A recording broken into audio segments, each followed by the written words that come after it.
제가 성경 봉독하겠습니다. 요한계시록 1장 19절 한 절입니다. 그러므로 내가 본 것과 지금 있는 일과 장차 될 일을 기록하라. 아멘. 이 귀한 단에서 우리 주님의 말씀을 대언하며 선포합니다.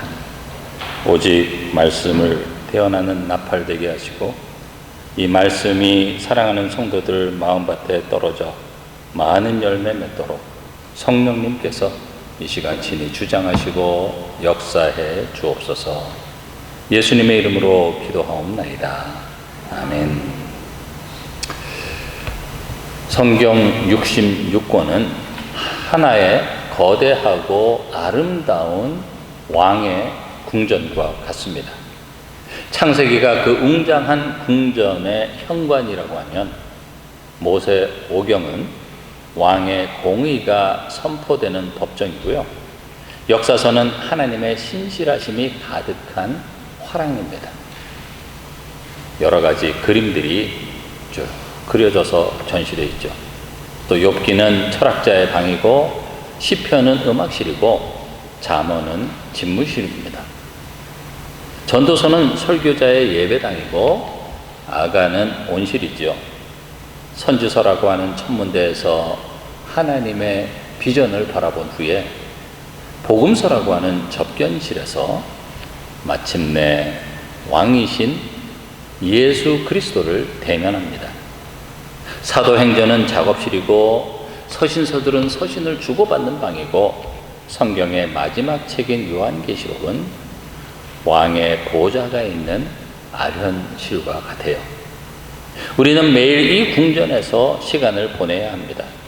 이 놀라운 왕의 궁전에 머물며 배우는 동안 각 방은 점점 더 깊은 의미로 다가올 것이죠. 그런데 안타깝게도 오늘날 많은 그리스도인들이 이 아련실의 문을 열기를 두려워하거나 소홀히 여깁니다. 요한계시록 설교를 잘 안 하려고 하죠. 그런데 사탄은 끊임없이 속삭입니다. 계시록은 무서운 재앙의 책이야. 짐승과 심판으로 가득 찬 공포의 책이야. 왜 사탄이 이런 거짓말을 퍼뜨릴까요? 이 책에 사탄 자신의 최종적인 패배와 비참한 멸망이 낱낱이 기록되어 있기 때문입니다. 하지만 요한계시록은 공포의 책이 아니라 위로와 복의 책이에요. 요한계시록 1장 3절은 이렇게 선언합니다. 이 예언의 말씀을 읽는 자와 듣는 자와 그 가운데 기록한 것을 지키는 자는 복이 있도다. 이 책의 진짜 이름은 요한계시록이 아니라 예수 그리스도의 계시입니다. 오늘 우리가 읽은 본문에서 주님은 요한에게 내가 본 것과 지금 있는 일과 장차 될 일을 기록하라고 말씀하셨어요.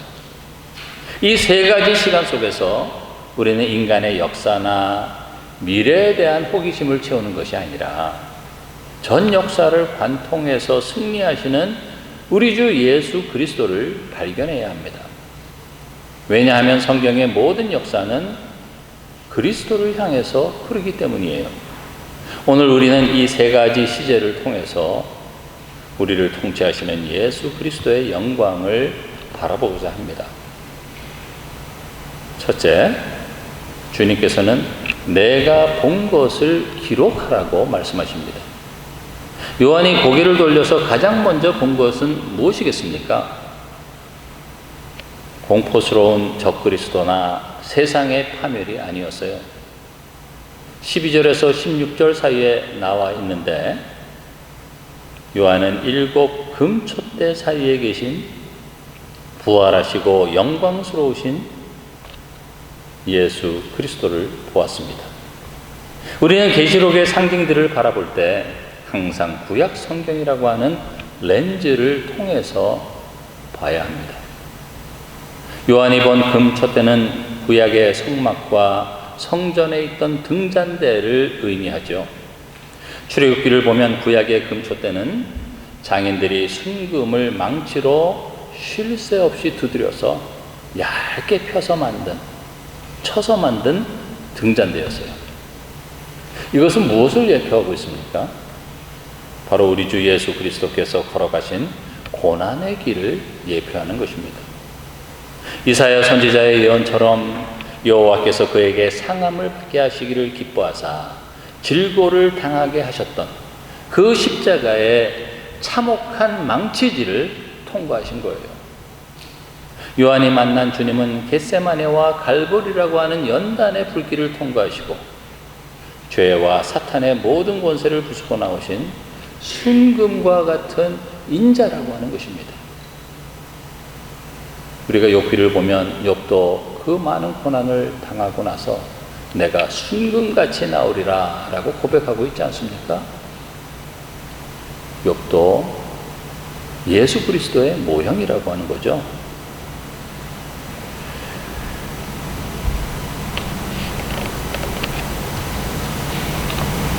우리 주 예수 그리스도의 눈은 불꽃 같고 발은 풀무불에 단련된 빛난 주석 같습니다. 그 감당할 수 없는 영광의 위엄 앞에서 요한은 엎드려져서 죽은 자같이 되었어요. 거룩하신 하나님 앞에 인간의 의와 종교적인 업적은 아무것도 아니라고 하는 것을 깨달았기 때문입니다. 그러나 바로 그 순간 거룩하고 두려운 영광 중에 계신 주님께서 엎드러진 요한의 어깨에 손을 얹으시면서 말씀하셨어요. 두려워하지 말라. 나는 처음이요 마지막이니 곧 살아있는 자라. 내가 전에 죽었었노라.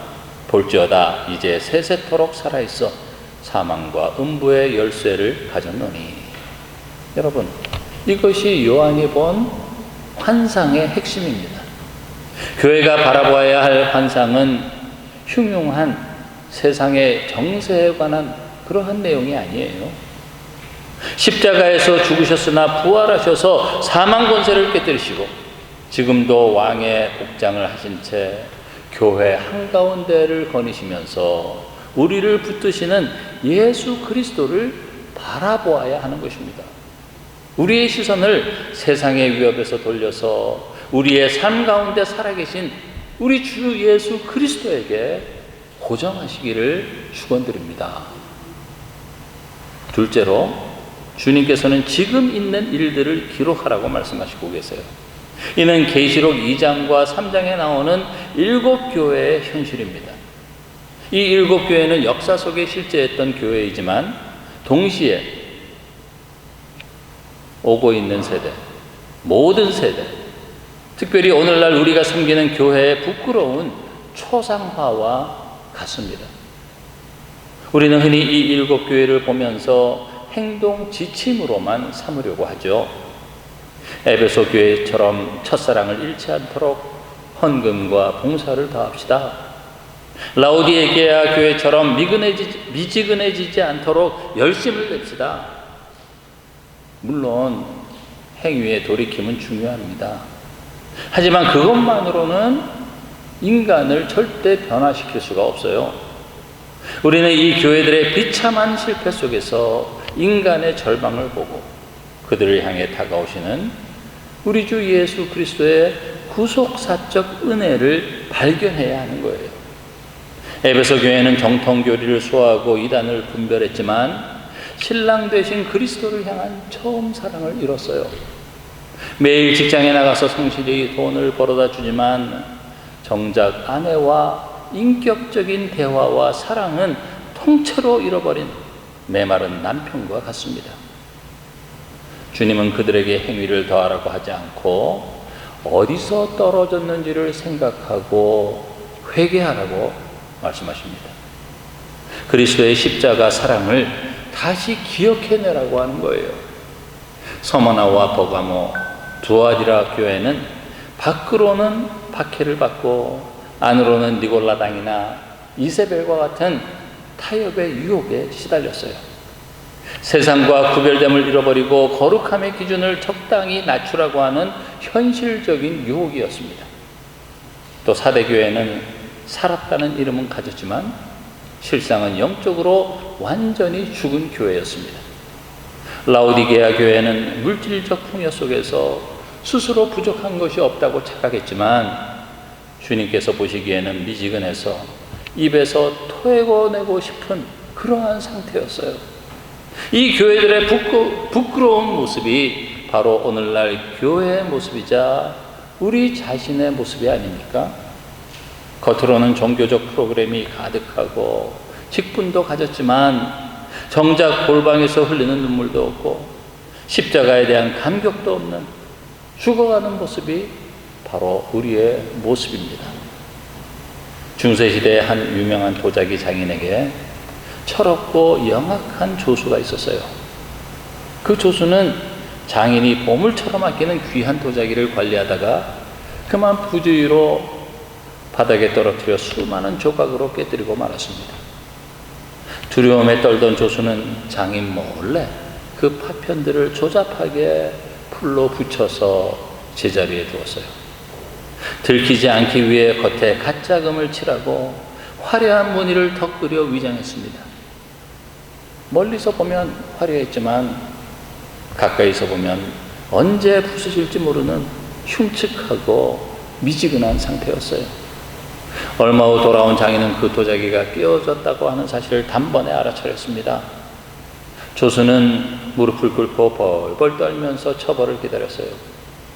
그런데 장인은 호통을 치는 대신 눈물을 흘리면서 그 조잡하게 붙여진 도자기를 품에 안았습니다.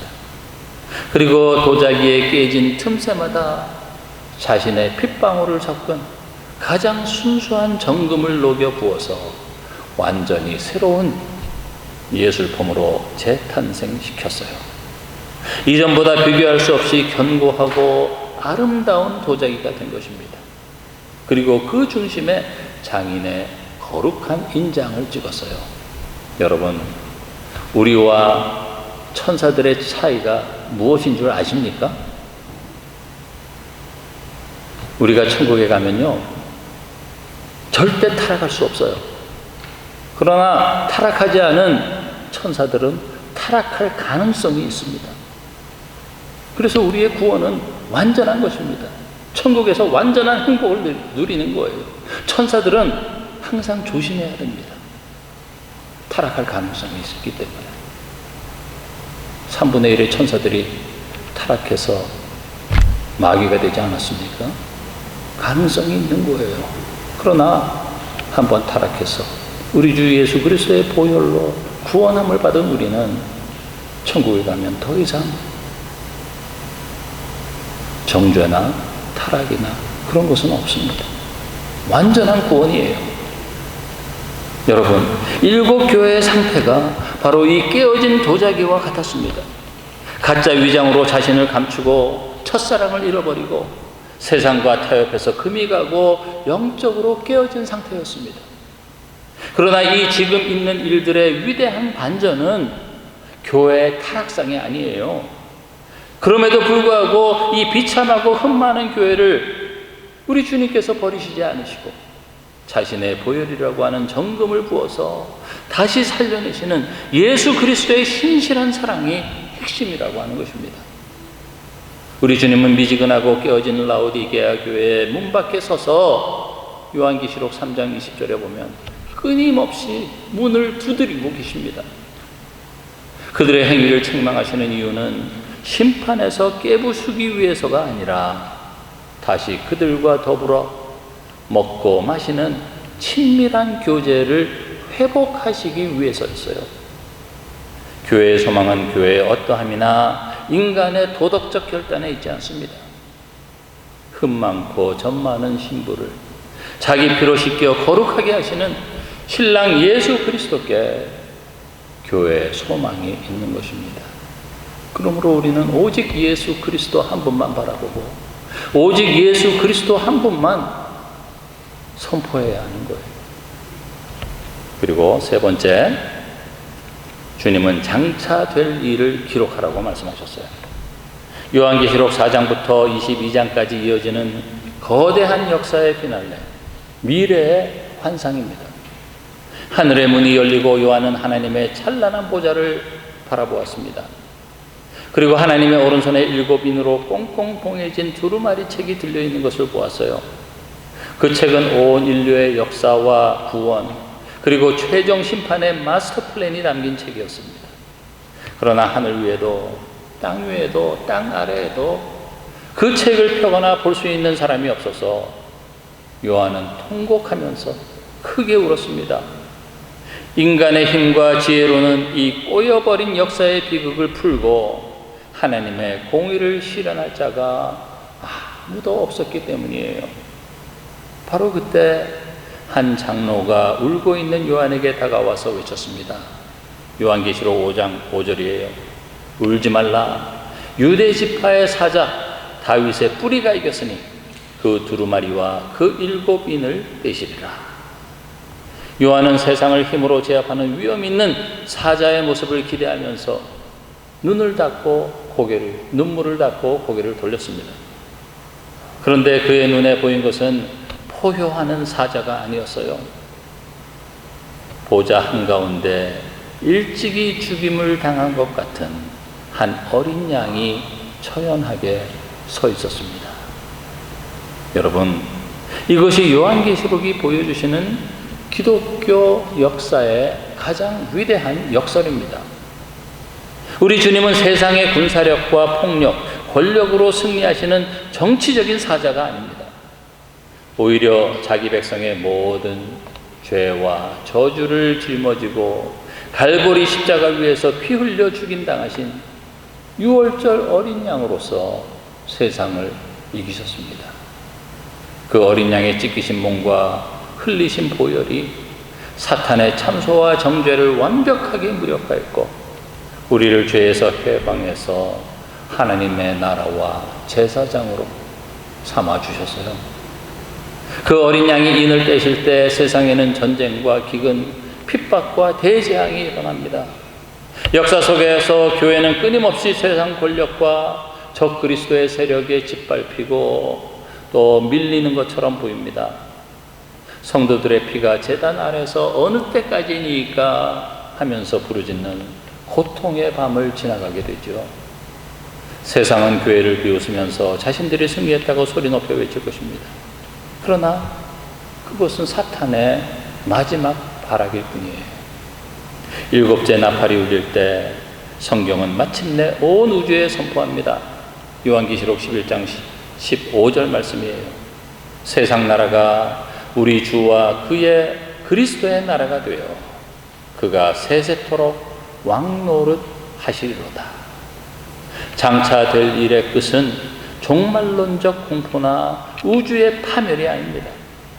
사탄과 사망과 음부가 영원한 불못에 던져지는 완전한 승리이고 하늘로부터 내려오는 거룩한 성 새 예루살렘, 다시 말해서 눈물도 없고 슬픔도 없고 고통도 없고 사망도 없는 하나님과 하나님의 백성이 영원히 함께 거하는 완전한 사랑의 연합이라고 하는 거예요.